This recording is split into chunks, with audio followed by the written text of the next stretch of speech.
Vote చోరీ ఇండియాలో ఇప్పుడు ఇదే హాట్ టాపిక్. ఈసీకి వ్యతిరేకంగా ఆటం బాంబ్ లాంటి సాక్ష్యం ఉందంటూ లోక్సభలో ప్రతిపక్ష నేత రాహుల్ గాంధీ పేర్కొనడం దేశ రాజకీయాల్లో దుమారం రేపింది. మరి రాహుల్ గాంధీ ఆరోపణలకు నిజంగా ఆధారాలున్నాయా?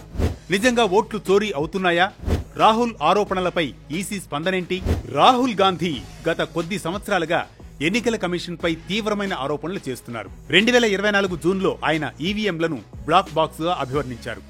ఎన్నికల ప్రక్రియలో పారదర్శకత లేనట్లు ఆరోపించారు. 2025 ఆగస్టు 7న కర్ణాటకలో బెంగళూరు సెంట్రల్ లోక్సభ నియోజకవర్గంలో భాగమైన మహదేవ్పుర అసెంబ్లీ నియోజకవర్గంలో 1,250,000 ఓట్ల చోరీ జరిగిందని ఆరోపించారు. ఈ ఆరోపణల్ని ఆధారపరచడానికి కాంగ్రెస్ 6 నెలల పాటు 6.5 లక్షల ఓటర్ ఎంట్రీలను సమీక్షించినట్లు ఆయన చెప్పారు. మహారాష్ట్ర, హర్యానాలో లోక్సభ ఎన్నికలు, అసెంబ్లీ ఎన్నికల్లో ఓటరు జాబితాల్లో భారీగా అక్రమాలు జరిగాయని, మహారాష్ట్రలో ఎన్నికల చోరీకి ఎన్నికల సంఘం బీజేపీతో కుమ్మక్కైందనడానికి ఎన్నికల సంఘం మెషిన్ రీడబుల్ ఓటర్ జాబితాను అందించకపోవడమే నిదర్శనమని రాహుల్ ఆరోపించారు. మొత్తంగా ఈ ఓట్ చోరీ విషయంలో రాహుల్ 5 ప్రధాన ఆరోపణలతో ప్రెజెంటేషన్ ఇచ్చారు. 1. డూప్లికేట్ ఓటర్లు. ఒకే వ్యక్తి మల్టిపుల్ ఎపిక్ నెంబర్లతో ఓటు వేస్తున్నాడు. గుర్కిరత్ సింగ్ డాంగ్ అనే వ్యక్తి 4 వేర్వేరు బూత్లలో నమోదైనట్లు, ఆదిత్య శ్రీవాస్తవ అనే వ్యక్తికి ఉత్తరప్రదేశ్, మహారాష్ట్ర, కర్ణాటకలో ఓటు హక్కు ఉన్నట్లు రాహుల్ ఆరోపించారు. 2. ఫేక్ లేదా చెల్లని అడ్రస్లు. 40,009 ఓటర్లు గుర్తించబడని లేదా చెల్లని అడ్రస్లతో నమోదైనట్లు ఆయన ఆరోపించారు. ఒక ఓటర్ అడ్రస్ జీరోగా ఉందని లేదా తండ్రి పేరు ILS DFHUG లేదా DFOIGOIDI వంటి అసంబద్ధ వివరాలతో నమోదైనట్లు చెప్పారు. ఇక 3.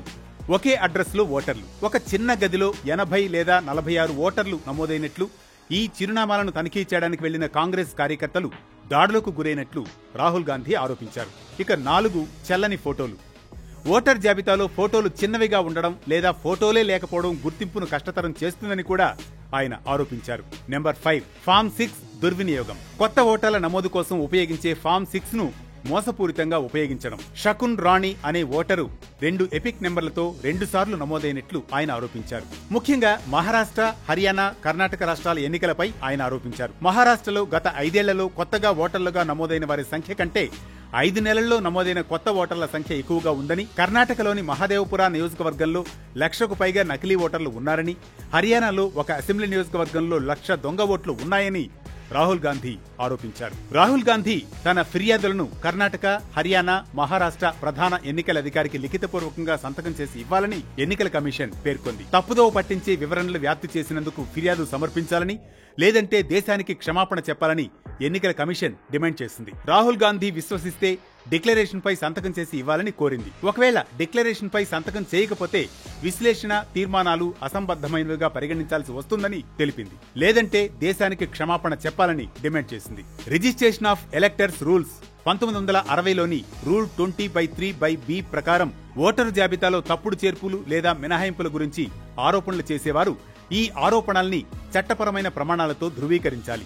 లేకపోతే ప్రెజెంటేషన్ ఆఫ్ పీపుల్స్ యాక్ట్ 1950లోని సెక్షన్ 31 కింద శిక్ష పడే ఛాన్స్ ఉంటుంది. ఇక ఆరోపణలకు తగిన ఆధారాలు సమర్పించాలని ఎన్నికల కమిషన్ కోరడంపై కాంగ్రెస్ ఎంపీ ప్రియాంక గాంధీ ఆగ్రహం వ్యక్తం చేశారు. మహారాష్ట్ర, హర్యానా మొదలైన ప్రాంతాల్లో ఎన్నికల సమయంలో అవకతవకలు జరిగినట్లు పేర్కొన్న వెంటనే ఈసీ ఆ విషయంలో దర్యాప్తు చేయడం మానేసి రాహుల్ గాంధీ తప్పుడు వ్యాఖ్యలు చేస్తున్నారని దబాయిస్తోందన్నారు. అసలు దర్యాప్తే చేయనప్పుడు ఆయన వాదనలు తప్పని ఎన్నికల కమిషన్ కు ఎలా తెలుస్తుందని ప్రశ్నించారు. తాము సమర్పించిన ఆధారాలు ఈసీ ముందే ఉన్నాయని, వాటిని పరిగణలోకి తీసుకుని దర్యాప్తు చేయాలని సూచించారు. మరోవైపు ఇక రాహుల్ ఆరోపణల్ని బీజేపీ కూడా తీవ్రంగా ఖండించింది. ఆరోపణలు నిజమైతే అందుకు సంబంధించిన వివరాలతో కూడిన డిక్లరేషన్ సమర్పించాలని కోరింది. రాహుల్ వాటిని సమర్పించడంలో విఫలమైతే అవాస్తవాలని స్పష్టమవుతుందని చెప్పింది. మహారాష్ట్ర ఎన్నికల్లో రిగ్గింగ్ జరిగిందన్న రాహుల్ గాంధీ ఆరోపణల్ని మహారాష్ట్ర ముఖ్యమంత్రి దేవేంద్ర ఫడ్నవీస్ తోసిపుచ్చారు.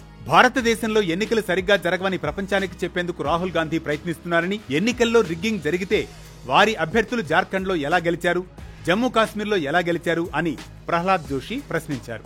ఇక ఈ రోజు ఇదే అంశంపై బెంగళూరులో రాహుల్ గాంధీ ధర్నా చేపట్టారు. మరోసారి ఈసీ తీరుపై తీవ్ర ఆరోపణలు చేశారు. ఓట్ల అవకతవకలతోనే బీజేపీ లోక్సభ ఎన్నికల్లో గెలిచిందని ఆరోపించారు. మేం ప్రశ్నిస్తుంటే ఈసీ వెబ్సైట్ మూసివేసిందన్నారు. ఇదంతా ఓటర్లను మోసం చేయడానికి భారతీయ జనతా పార్టీతో ఎన్నికల సంఘం కుట్ర పన్నిందని ఆరోపించారు. రాజ్యాంగంపై దాడి చేసే ముందు 1-2 సార్లు ఆలోచించాలని హెచ్చరించారు. కర్ణాటక, ఇతర రాష్ట్రాల్లో ఓటు దొంగతనం జరుగుతుందని హెచ్చరించారు. రాజ్యాంగంపై దాడి చేసి తప్పించుకోగలమని మీరనుకుంటే మీరు మరోసారి ఆలోచించాలి.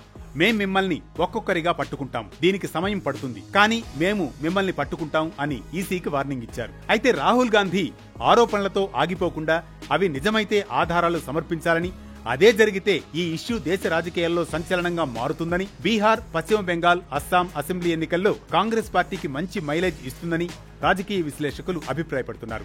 అదే సమయంలో ఆరోపణల్ని ఎదుర్కోవడం ఈసీకి కూడా ఒక పరీక్ష లాంటిదే. ఎన్నికల కమిషన్ పారదర్శకతకు సంబంధించి మొదటిసారిగా ఇంత పెద్ద ఆరోపణలు వచ్చాయి కాబట్టి ఈసీ కూడా ప్రూవ్ చేసుకోవాల్సి ఉంటుంది. మరి రాహుల్ గాంధీ ఆధారాలు చూపించి ఈ పొలిటికల్ గేమ్లో పావులు సరిగ్గా కదుపుతారా లేదా దేశానికి క్షమాపణ చెబుతారా అనేది ఆసక్తికరంగా మారింది.